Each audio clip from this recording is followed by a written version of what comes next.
East India company 17ویں اور 18ویں صدی کے دوران مغربی یورپ میں تشکیل پانے والے متعدد تجارتی اداروں میں سے ایک تھی۔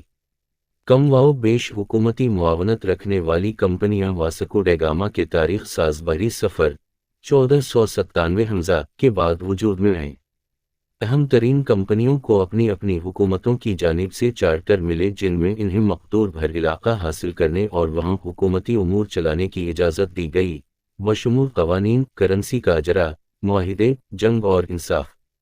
مشہور ترین کمپنیاں ڈنمارک، فرانس، برطانیہ اور ڈچ کی تھیں۔ 1616 ء اور 1634 ء میں ایسٹ انڈیا تجارت میں حصہ حاصل کرنے کی دو ناکام کوششوں کے بعد 1729 ء میں ڈنمارک کے بادشاہ فریڈرک چہارم نے کمپنی چارٹر کی۔ برطانیہ اور ڈنمارک کے درمیان جنگ میں ڈینش بحری طاقت کی تباہی کے نتیجے میں ڈینش کمپنی کی طاقت ختم ہو گئی۔ انڈیا میں اس کی املاک تامل ناڈو میں ترانکوبار اور بنگال میں سیرامپور 1845 ء میں برطانیہ نے خرید لیں۔ British East India company Hindustan کی تاریخ میں کوئی 200 سال تک ایک اہم قوت کے طور پر موجود رہی۔ اصل چارٹر ملکہ الزبتھ نے 31 دسمبر 1600 میں جاری کیا تھا۔ کمپنی کو ایسٹ انڈیز کی تجارت میں اجارہ دیا گیا اور ساتھ ہی یہ بھی پابندی لگائی گئی کہ وہ کسی عیسائی بادشاہ کے سابقہ تجارتی حقوق نہیں چھینے گی۔ اسٹاک ہولڈرز میں سے منتخب کردہ ایک گورنر اور 24 ڈائریکٹر اس کا انتظام چلاتے تھے۔ کمپنی نے 1601 ء اور 1610 ء کے درمیان ہندوستان میں مدراس اور بمبئی کے مقام پر اپنی آئلین فیکٹریاں یا تجارتی چوکیاں قائم کیں۔ 1650 ء اور 1655 ء میں کمپنی نے مقابل کمپنیوں کو ضم کر لیا جنہیں کامن ویلتھ اور پروٹیکٹوریٹ کے تحت انکارپوریٹ کیا گیا۔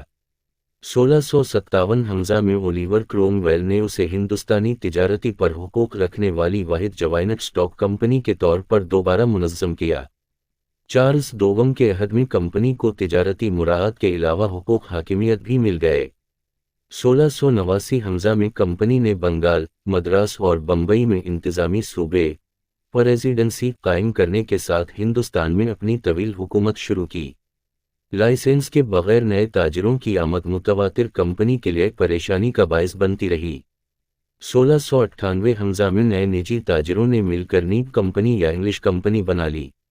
18ویں صدی کے دوران چارٹر کی کئی مرتبہ تجدید کی گئی۔ 1751 ء میں کمپنی کے ایک افسر رابرٹ کلائیڈ کی فتوحات، 1751 ء میں آرکوٹ اور 1757 ء میں پلاسی کے مقام پر فرانسیسیوں کے خلاف نے کمپنی کو ہندوستان کی غالب طاقت بنا دیا۔ 1761 ء میں پونڈی چیری کے مقام پر فرانسیسیوں کی شکست کے ساتھ ہر قسم کی یورپی مسابقت ختم ہو گئی۔ 1773 ء میں حکومت برطانیہ نے ہندوستان میں گورنر جنرل شپ قائم کی اور یوں کمپنی کے انتظامی کنٹرول میں کافی کمی کر دی۔ تاہم بنگال میں اس کا گورنر وارن ہیسٹنگز ہندوستان کا پہلا گورنر جنرل بنا۔ 1784 ء میں انڈیا ایکٹ کے نام سے بنائے گئے برطانوی حکومت کے ایک محکمے نے کمپنی کو ہندوستانی امور پر سیاسی، فوجی اور مالیاتی کنٹرول دیا اور آئندہ نصف صدی کے دوران زیادہ تر بر صغیر برطانوی کنٹرول میں آ گیا۔ 1813 ء میں ہندوستان کی تجارت پر کمپنی کا اجارہ ختم کیا گیا اور 1833 ء میں چینی تجارت کی اجارہ داری بھی اس کے ہاتھ سے نکل گئی۔ کمپنی نے 1857 ء کے غدر تک انتظامی وظائف جاری رکھے۔ 1858 ء میں تاج نے ہندوستان کی حکومت کے اختیارات اپنے ہاتھ میں لے لیے اور کمپنی کی 24,000 آدمیوں کی فوج برطانوی فوج میں شامل ہو گئی۔ 1 جنوری 1874 کو کمپنی کا باقاعدہ خاتمہ ہوا۔ فرانسیسی ایسٹ انڈیا کمپنی، یہ 1664 ء میں بادشاہ لوئی چہاردہم کے وزیر خزانہ ژن باپٹسٹ کولبرٹ نے قائم کی۔ کمپنی نے بمبئی میں سورت کے مقام پر اپنا پہلا تجارتی اڈا 1675 ء میں بنایا۔ اگلے برس پونڈی چیری میں کارومنڈل ساحل پر بھی ایک مرکزی اڈا قائم ہوا۔ کمپنی نے تیزی سے ترقی کرتے ہوئے اپنے آپریشنز کو چین اور ایران تک وسعت دی۔ 1719 ء میں کمپنی نے امریکی اور افریقہ فرانسیسی کالونیوں کو کمپینی دے انڈز کے نام سے متحد اور منظم کیا۔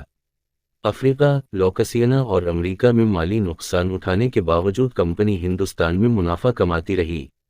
گورنر فرانسوس ڈپیلکس نے ہندوستان پر کنٹرول کے لیے ناکام جدوجہد کی۔ 1769 حمزہ میں ایک شاہی فرمان کے تحت کمپنی کے آپریشنر کو ختم کیا گیا اور اگلے برس اس نے اپنا 500 ملین لیور کا سرمایہ تاج کو واپس کر دیا۔ 1785 حمزہ میں ایک نئی کمپنی کو تجارتی مراعات حاصل ہوئیں، لیکن انقلاب فرانس کے دوران 1794 حمزہ میں یہ بھی ختم کرنا پڑی۔